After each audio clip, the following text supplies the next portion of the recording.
Hello, everyone, and welcome back to our own devices with Nandagopal Rajan. No prizes for guessing that this is Nandagopal Rajan talking again, as always.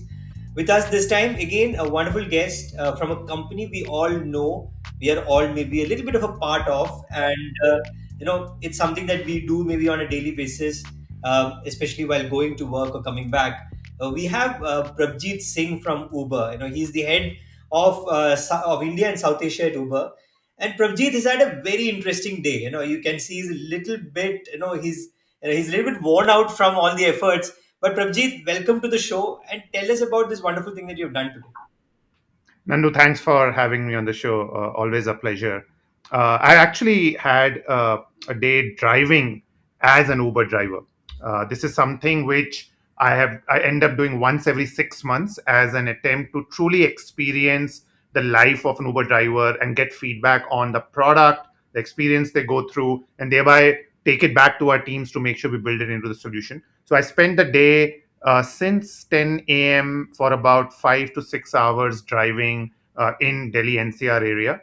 Got a chance to meet super interesting people, get a lot of insights, made sure I didn't get into any trouble either, and walked away feeling super energized. So, is this something that you do to sort of get an insight into the life of your driver partners, or is it something that gives you an insight into your technology also? Because you end up interacting with your product, right? Your app and the back end of the app. So how does that work? What is it that you sort of achieve with doing this? Nandu, I think at the end of the day, we are a tech platform, and the differentiation we create is the magic of technology when it gets into the physical world.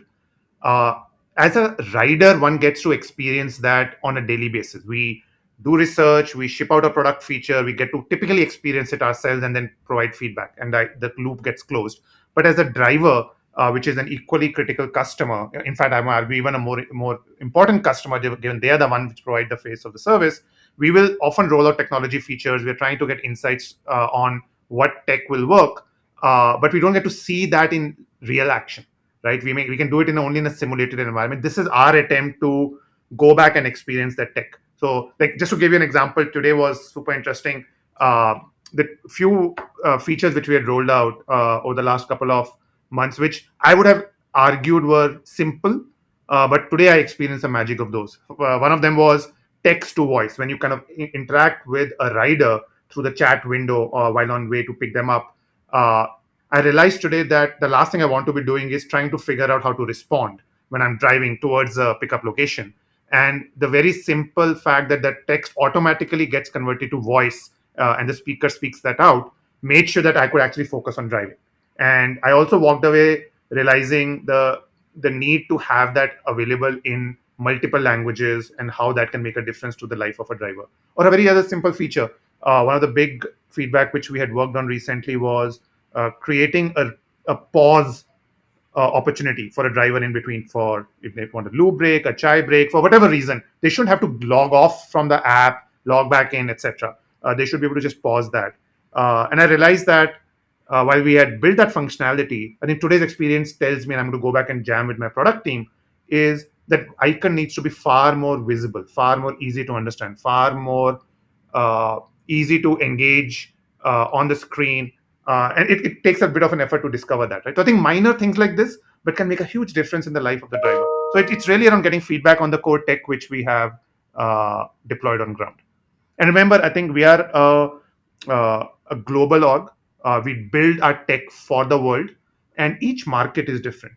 And this allows us to also take the same tech solutions which we may have developed as feature set for all of the world and see what will it take to customize it to the Indian requirement. The other thing I want to ask you about is that often the driver partner is somebody that we all take for almost granted. We don't really look at who that is, but having taken Uber across the world, you also understand that the profile of the drivers change, right, across the world, right? And I remember one of the first Uber drives I've taken abroad, was on actually catching an Uber from Menlo Park to San Jose to actually see our Prime Minister speaking somewhere. But the person who came to pick me up was actually a surgeon, and we ended up having a a fascinating conversation. And I also have a screenshot from Kerala where, and I get a notification saying, "Hey, Lenin has come to pick you up." So yeah. But today, I'm sure your riders were also maybe pleasantly surprised that the person who's driving them wasn't maybe the person they were expecting. So did you have conversations with people? Did you disclose who you were? Uh, it was super fun, and I end up typically not disclosing upfront because it ends up biasing the conversation. But if Mhm. somebody then pushes to say, "Look, you don't look like the usual Uber driver. Why are you doing this? What's the context?" Then I do end up in spirit of transparency and giving them the comfort and assurance. I ended up meeting super interesting people. I ended up meeting head of marketing for a early stage D2C startup who I admire outside in, and that lady. Is a huge admirer of Uber and ended up giving pretty direct feedback on how our tech needs to work. Obviously, there is a challenge around cancellation, which many users have experienced. And she actually not just had a feedback, but she also had suggested solutions, which she challenged. I ended up learning a little bit around her work life and some ideas and from her space. One of the other super interesting riders I ended up picking was I am graduate from 2016 batch, which is 10 years later, where kind of post my graduation. And the conversation, this lady, still in her early 20s, has left her corporate life and is becoming an entrepreneur, is doing some pioneer work in that tech space. I ended up learning a lot from her.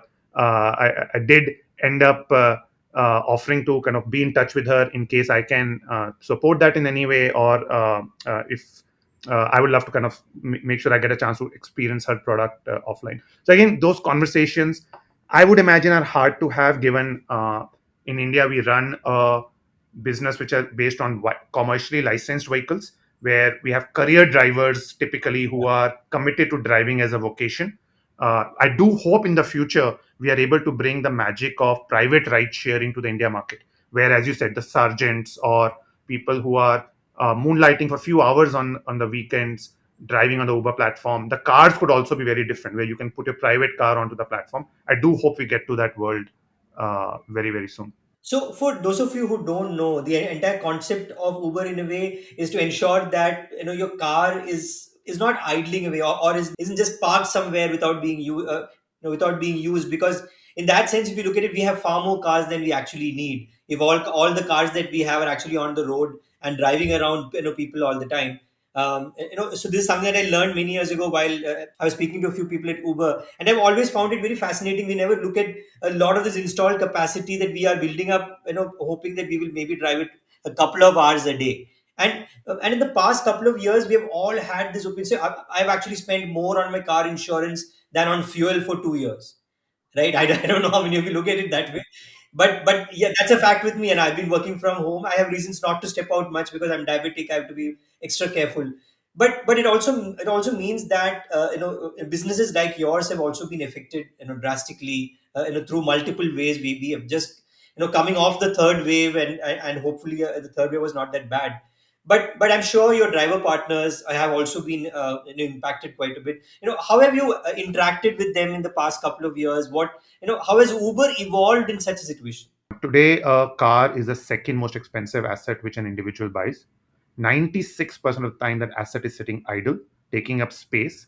And when it is utilized, the average occupancy is 1.2. And that is what shared mobility is trying to disrupt. And I do believe that the path to doing that is using the same technology. That's a scalable technology proven in multiple markets, and deploying that for existing infrastructure which is already available. Why should those cars be idle? They should be running. They should be doing 10 to 12 trips a day. Those are the number of cars that you take off the road. And that is the future of mobility I truly foresee. I do hope over the next multiple years we can get to that. To the second question, which is very close to my heart. Look, the pandemic has been not just a health crisis, but a humanitarian crisis of worst of its kind once in a century. And as a business which is in the line of moving people, it did end up impacting Uber and, more importantly, our drivers. Suddenly, the country was locked down, or user patterns changed. People are not taking many flights. People are not traveling to and from work. That did mean that the drivers saw an impact during the pandemic. Uh, Here is where the silver lining, though, is a the bounce back of the ride sharing space is also been equally fast. Contrary to some of the naysayers from when the pandemic hit, we haven't seen a shift away from shared mobility. People get the value of it as offices open up, cities open up, travel opens up. We're beginning to see massive pullback. Second is it's allowed uh, platforms like us to use the same technology and innovate even faster. We took the opportunity to scale up our low cost solutions like auto and moto. These are now at a multiple of pre COVID levels already in terms of size and scale. We also were able to use the same technology to launch services like Connect, which would allow a two-wheeler driver partner to be able to deliver goods. And those are very critical, particularly during the pandemic waves. We were also able to use the same technology to then innovate in services like Uber Medic, which allowed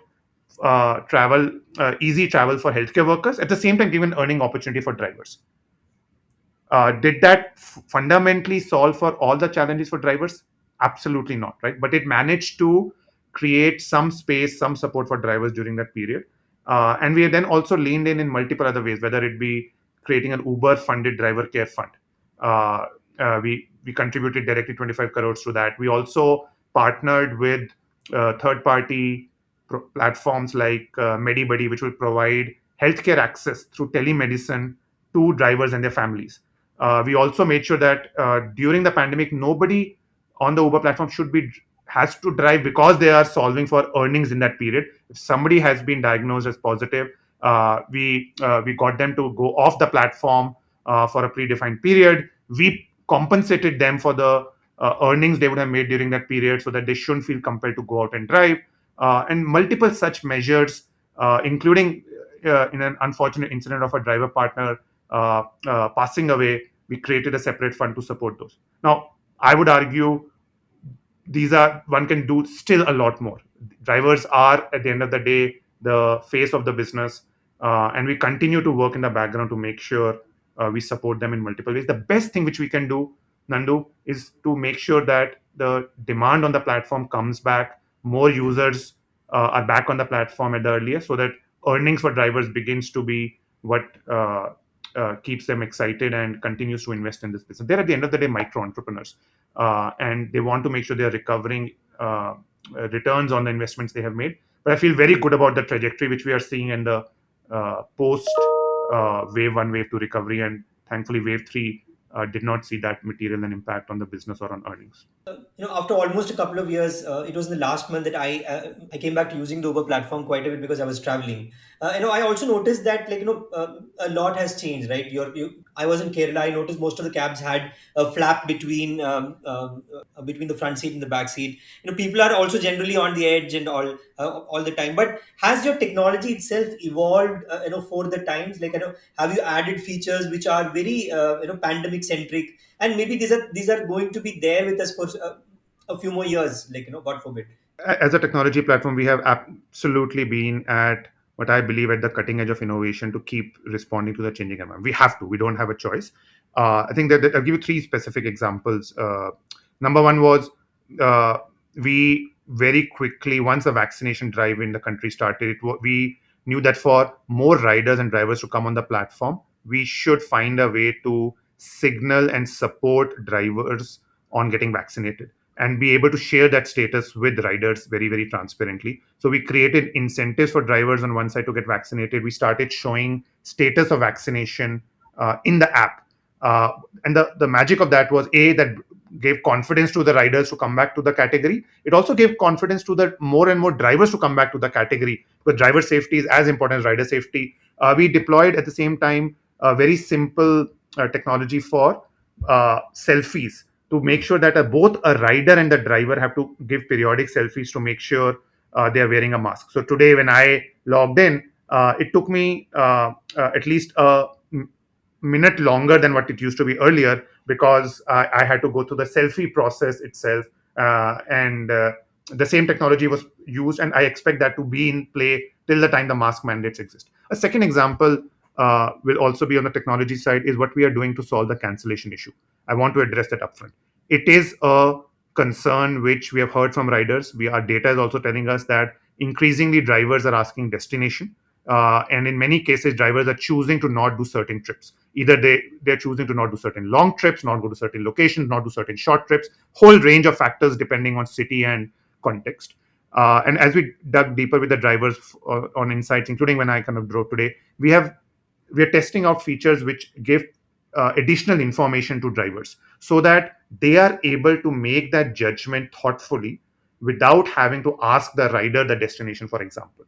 At the same time, we recognize we want the drivers to accept and complete as many trips because that ensures marketplace efficiency. So we are also educating the drivers again within the app through technology solutions that if you let go of X percentage of your requests, that or you cancel Y percentage of your rides, this is the earning potential which you left on the table, right? So you begin to then use both combination of in transparency, which the drivers wanted, at the same time education and incentives for them to then start engaging the platform in a way which is constructive. A third example, which is again very close, is what we have started to do with drivers on ensuring that they continue to bring more referrals onto the platform. We recognize that at the end of the day, we will be a supply constrained marketplace. There is a massive pools of new consumers coming into the category itself. We diversified to scaling a three-wheeler and two-wheeler category in a big way. We are recognizing that certain segments of riders prefer more affordable solutions. So we have taken the same technology and deployed it for Uber Auto in a big way. This is a category which is growing in a very, very material manner. We believe part of the supply challenges in the market can be solved by bringing autos, which historically would have been competition to Uber Go, to actually bring them on the platform and add that as a supply pool in the market. So I think, and I expect that that will become a very large percentage of our business going forward. In fact, as we speak, one out of every three trip on the platform is already happening on a three-wheeler, which just says how fast that market is shifting. And so we will lean in. Again, the magic of this is the same tech, same onboarding process, same marketplace magic, same rider experience, same safety features being deployed on something which has historically been around for so long. So I think those are the approaches we are taking. And as a technology based company, we are able to then bring them to the market reasonably fast and get feedback from consumers both sides. You sort of mentioned sometime back is how Uber is a global company and you have solutions which are tailor made for sort of different markets, right? But if you're looking at India, India itself is a very complex market. Like are you also sort of customizing it for different parts of the country? Because do you have use cases which are different? Like I for instance see that the type of cars in use in North India and South India are very different on Uber. Like you will see a relatively higher end cars down south than you would see in up north. Also, type of drivers are usually different. So, how are you catering to that change within this country itself? Nandu, you're spot on. I think India is not one homogeneous market. These are a portfolio of markets, and we are a very hyper local business, and that's both the challenge and the joy of building this business. What I like to call the bits and atoms. We are not just a digital only business which operates with bits, right?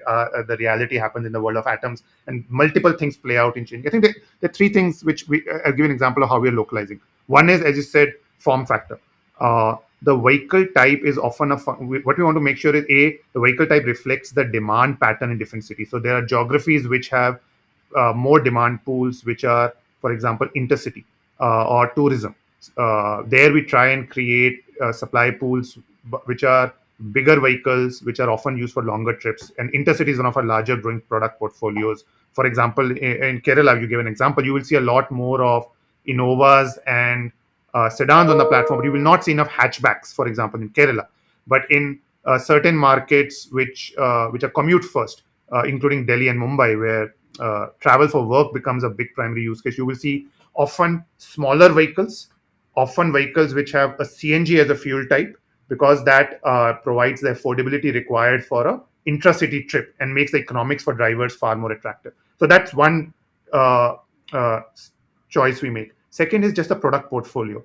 We launched the market, if you recall, 8 years back with luxury cars, right? We obviously pivoted very quickly to offer a value based solution. Uber Go was launched. But I would argue that that is still serving only a small percentage of the population. To serve a wider segment in India, which, by the way, does not travel by an air conditioned car. That's not how India travels. India travels by three wheelers, by buses, by two-wheelers, and multiple such modes, we are beginning to diversify our core portfolio. So there are markets now which we are launching where we don't even launch an Uber Go product at all, where we launch the market with either with Uber Auto, because that's where the product market fit is. That's where the consumer resonance will be. So there, I'm confident when we go from today we're in 100 cities. As we go from city 100 to say city 300, there will be so many more cities where we'll only launch Uber Auto and potentially intercity. We may not even launch an Uber Go product in those markets. The third innovation which we do by market is really around making sure we solve for unique challenges when it comes to language, unique challenges when it comes to how the brand is perceived. For example, when comes to markets like Tamil Nadu, we are making sure that we spend the time and the energy to have local presence. Our brand talks to the segment locally. We are able to. We believe Uber Auto is going to be one of our flagship products over there. Autos are omnipresent in Chennai, so a lot of our communication, a lot of our thinking is going to be over indexed on that.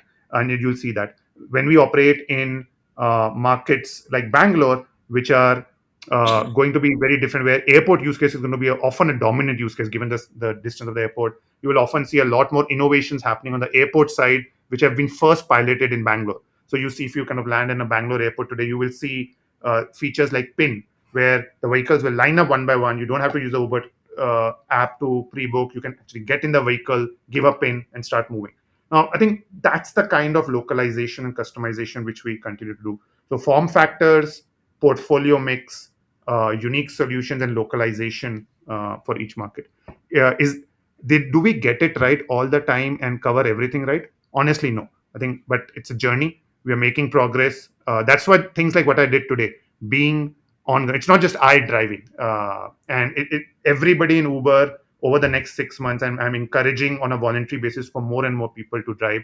As they do that in different cities, they'll come back and say, "Look, this is broken. We need to do this. This is what that this language is not working. When I call support, this is the issue I face. SLAs are could be better on this topic." And suddenly you have bunch of decentralized inputs coming in, which we can then work with our tech team to fix. The other thing I noticed recently is that like there are a lot of security features which are sort of intelligent also. Like if your car stops in the middle of a ride and it's not been moving for some time, I was pleasantly surprised when I got a message on the app saying, "Hey, is everything all right?" And I guess it works for the riders also, right? For the security of the riders as well as the security of the drivers. The same tech can work, both ways. So, is this something that you think will also be the future, that you will have more and more of these security features that come in, especially in markets like India?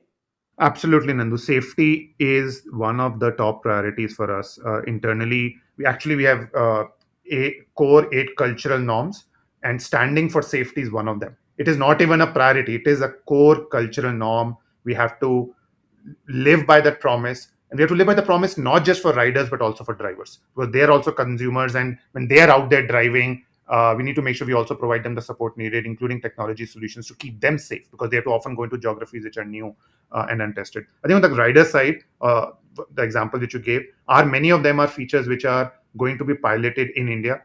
We are in Over the last 3 to 4 years, we have rolled out multiple features. Midway checks, like what the example that you gave, where if there is a undue stop, we'll send a trigger in a way which is thoughtful, comforting, reassuring, but not necessarily intervening in case that the consumer's plan has changed. We have also ensured we have safety helplines which are available for somebody to call up to 30 minutes after the trip is over, so that they can talk to a live support in case there's an emergency. We're also piloting in certain locations. Right now, it's an early experiment, audio recording. This is to help support situations where often it's hard to resolve an issue on he said, she said, where there would be a argument in a vehicle. Can happen for a host of reasons. Despite the best efforts, technology solution don't necessarily solve for everything. How do we make sure we can do the most objective assessment while respecting individual privacy? So that we are working through some of those solutions. So you should expect we'll continue to have more and more of these features. Safety is one of the top three pillars between safety, affordability, and reliability. Those are the three reasons why consumers choose Uber. And we will, as industry leaders, have to take the role. It may mean at times we'll have to take calls to grow slower in spirit of making sure we do the right thing. I think we are committed to doing that. We are not building this business for the next 1 year, 2 year, for the next valuation event, etc. We're building for the next multiple decades to come, particularly for markets like India, which are going to hit the inflection point of digitization of mobility over the next decade. You will see a lot more innovation coming through and for India. So one last thing, Prabhjeet, before we wind up, is that, like, you mentioned form factor, but you also have new technologies coming into the car space, especially the advent of electrical vehicles in India, and they're becoming very popular in some markets, especially in the cities. So is that something that you would like to go into? And what's your outlook on how much this is going to be part of of the rideshare business going forward? We are globally and in India committed to sustainability. We again recognize that as the leading ride hailing platform, we have to be the catalyst for sustainability solutions. Having said that, there are three core beliefs which we have, one is we believe this is sustainability is a team sport, and the weight, which means that everybody in the ecosystem needs to come together. OEMs have to start making vehicles available at price points. Subsidies, which the governments are beginning to talk about, have to become real. Processes have to become easy. Infrastructure for deploying charging points have to come together. And then platforms like Uber and other ride sharing platforms have to enable demand generation, which will then ensure earnings for a buyer to buy an electric vehicle. I think these need to come together. So we are working with multiple stakeholders in the ecosystem to catalyze that. We do also believe that this approach will require combination of carrot and stick, which is it should be a combination of incentives versus necessarily expecting any one person or stakeholder in the ecosystem to carry the burden of that. I think the second core belief we is that it, this is going to sustainability will go through certain phases. Currently, India has the opportunity to build a very large CNG based infrastructure. This is a cleaner version of the fuel. There are uh, multiple infrastructure being built, including gas filling stations. There are vehicles being produced at scale. We believe the path to electrification will go through CNG. So you will continue to see steady increase in electric participation on the platforms, but the large proportion will still be CNG over the next 3 to 4 years. So I think we see that happening out in a gradual basis. Third is really around ensuring that we as a technology platform bring some of the world's best tech to India sooner so that India can leapfrog. Typically, on new age technologies, India has had the track record of leapfrogging some of the Western countries. I think we should do that for electrification. Yeah. So, for example, we are very committed to bringing in services which will create electric only products so that consumers who are uh, willing to pay that extra premium at times are willing to kind of give that extra support for the sustainability agenda are able to choose. We will also make sure that we are able to play back to consumers over a period of time the kind of carbon footprint they are reducing, etc., becomes easy to access, so that becomes a positive flywheel. So I think those technology solutions will become a reality, and we will make sure that becomes integral part of what we offer. So very basic things, for example, if you're a driver and Uber platform and you have an EV on, it is important for you to know where is the next charging station so that you can then plan the trip, or your dispatches have to work in a certain way so that you don't get sent to an area which will then make it hard for you to come back when your range gets exhausted. I think some of those tech solutions will become real very, very quickly in a market like India. So commitment is absolute, and we are doing some really strong work in association and partnership with multiple stakeholders in the ecosystem. Prabhjeet, thanks a lot for this very, very, very insightful conversation, and I'm sure at the end of it, very long day for you. But yeah, exciting day, I'm sure, and also also a day in which you have learned a lot of new things.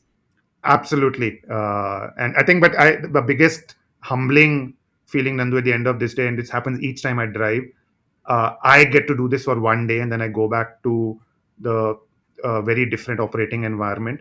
Our drivers have to do it day in and day out. This is a tough vocation.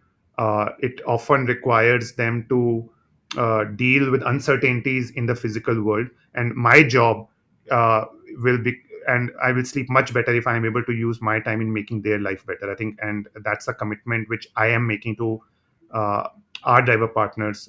And literally coming out of this over the weekend, I'm going to have a very clear set of AIs for my team to make sure we put those fixes into the market, reflect on that feedback, and make the changes as that happens. Hopefully, we can then continue to scale the platform and improve the experience for both drivers and riders. Thank you. That was Prabhjeet Singh of Uber India. Prabhjeet, thanks for being on the show. Thank you for having me, Nandu. So this is Nandagopal again signing off from our own devices. We'll be back again next week with another guest, and we are everywhere you listen to your podcast.